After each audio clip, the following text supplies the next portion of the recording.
Terimalah salam di dalam Dharma, Namo Sang Hyang Adi Budaya, Namo Buddhaya, dan salam sejahtera bagi Bapak Ibu Saudara sekalian. Pertama-tama saya mewakili tim doa dari Wihara Budayana Putat Gede Surabaya, ikut bela sungkawa, ikut mendoakan atas meninggalnya Ibu Lili Chandra. Banyak cara yang bisa dilakukan seorang anak yang berbakti untuk menunjukkan rasa bakti dan sayang, baik ketika orang tua kita masih hidup maupun telah tiada. Ada sebuah riwayat, sebuah cerita yang bisa kita jadikan rujukan bagi kita semua bagaimana seorang anak harus berbakti kepada orang tuanya sekalipun orang tuanya telah meninggal.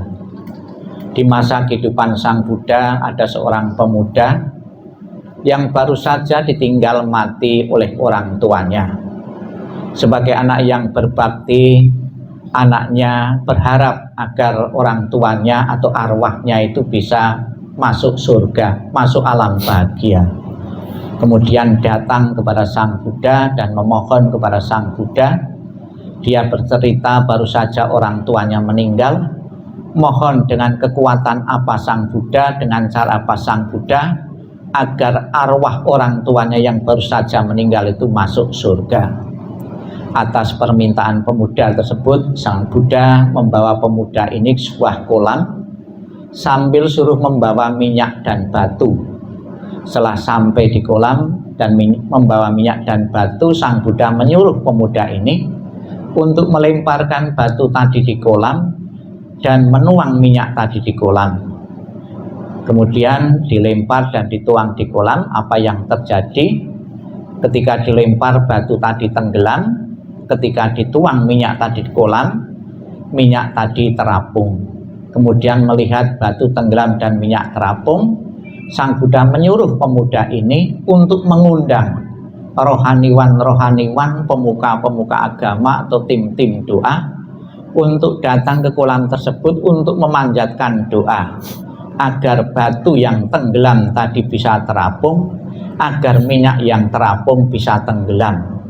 Mendapat perintah seperti itu, si pemuda itu mengatakan, sekalipun didoakan dengan cara agama apapun, tim doa dari manapun Sang Buddha, tidak mungkin terjadi. Kenapa tidak mungkin terjadi? Karena sudah menjadi hukum alam. Sesuatu yang berat akan tenggelam di air, sesuatu yang ringan akan terapung di air. Kemudian Sang Buddha mengatakan, demikian pula pemuda, kalau orang tuamu di masa kehidupannya melakukan perbuatan-perbuatan berat, perbuatan-perbuatan jahat, akan menenggelamkan orang tuamu di alam-alam bawah, alam-alam penderitaan.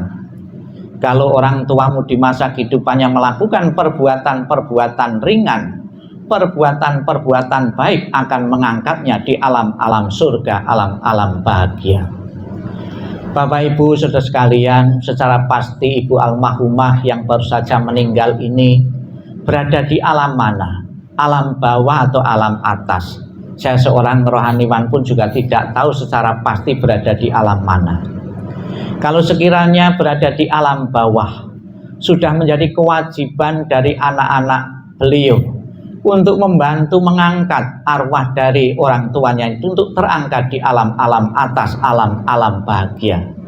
Apakah bisa? Kalau bisa, caranya seperti apa? Bisa. Bagaimana caranya? Ilustrasi batu tadi bisa kita pakai. Bagaimana batu yang berat tadi bisa berada di permukaan air? Ada caranya, yaitu ditaruh perahu atau kapal.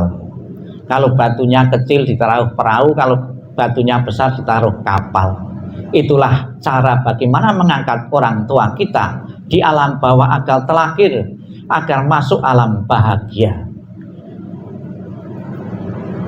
Kapal-kapal atau perahu-perahu yang kita pakai untuk mengangkat orang tua itu ibaratnya adalah doa-doa yang kita berikan ini. Yakinlah doa yang diucapkan lewat agama apapun dan cara apapun akan membantu sebuah kapal-kapal, sebuah perahu-perahu yang bisa mengangkatnya orang tua telah di alam bahagia. Lebih-lebih kita bersama-sama mohon berkah pelindungan dari Buddha Amitabha. Di dalam janjinya yang ke-18 Buddha Amitabha mengatakan, barang siapa menyebut namaku, mengulang namaku, dan mempunyai kebajikan, maka orang itu kalau meninggal akan kujemput dan kutaruh di alam surga bahagianya. Semoga Buddha Amitabha dan para suci dan kebajikan-kebajikan yang beliau kumpulkan semasa hidupnya di tengah-tengah keluarga, di tengah-tengah masyarakat maupun di mana saja benar-benar bisa mengantarkan arwah beliau menuju alam surga bahagia. Di samping pembawaan doa sebagai wujud bakti dan hormat kepada orang tua kita yang telah tiada, di samping peti jenazah bisa kita lihat ya rumah-rumahan yang sangat megah dan mewah. Ini sebuah doa, sebuah harapan dari yang hidup kepada ibu almarhumah. Sepeninggal kehidupan ini masuk di alam surga bahagia, bisa menempati ya rumah sebagus dan semewah ini. Itu harapannya. Kalau memang betul-betul doa dan harapan tadi menjadi kenyataan, ibu almarhumah setelah meninggal ini bisa menempati fasilitas kehidupan di alam atas, di alam surga, seperti gambaran rumah ini, seperti tempat ini. Tentunya anaknya tidak akan pernah khawatir, justru bangga orang tuanya bisa menempati fasilitas kehidupan yang sangat megah dan mewah. Apakah bisa? Bisa. Bagaimana caranya? Ada sebuah cerita di masa kehidupan Sang Buddha. Ada seorang murid Sang Buddha yang mempunyai kemampuan pergi ke alam surga. Pergi di alam surga melihat rumah megah dan mewah namun belum berpenghuni, belum ada yang menempati. Kemudian dia penasaran, turun ke dunia, bertanya kepada Sang Buddha, Sang Buddha, ketika saya di alam surga mendapati rumah megah dan mewah namun masih kosong, milik siapa itu loh? Milik seseorang yang dalam kehidupannya sekalipun orang itu belum meninggal, kebajikannya, pahalanya berupa rumah megah dan mewah di alam surga bahagia. Itulah Bapak Ibu kebajikan yang dikumpulkan oleh seseorang tidak pernah akan sia-sia, akan mendapatkan pahala yang setimpal, kebajikan yang sangat layak, yang sangat bagus di alam-alam berikutnya. Semoga kebajikan beliau dan dukungan dari doa diwujudkan dalam tradisi ini benar-benar menjadi kenyataan. Dan bisa kita lihat juga rangkaian macam bunga-bunga yang sangat indah di sekitar peti jenazah, bukan sekedar untuk pajangan, untuk pameran, namun juga sebuah bentuk penghormatan anak-anaknya maupun kerabat maupun yang beliau pernah kenal, baik langsung maupun tidak langsung. Saya tetap menjaga ikatan emosional diwujudkan dengan kembang ini. Namun makna yang sebenarnya yang jauh lebih penting itu adalah sebagai simbol ketidakkekalan. Bunga yang asli dipetik besok atau besoknya sudah layu, mengingatkan kepada kita semua bahwa kehidupan yang kita jalani adalah kehidupan yang tidak kekal. Tidak beda dengan bunga ini. Kehidupan pasti mengalami kematian, cepat atau lambat, ya mau atau tidak mau kita harus tunduk pada hukum kematian itu. Kematian bukan saja terjadi pada orang-orang biasa, para suci, para Buddha maupun para nabi pun mengakhiri kehidupannya dengan kematian. Maka saya berpesan kepada keluarga yang ditinggalkan, terimalah proses alami dan kodrati ini.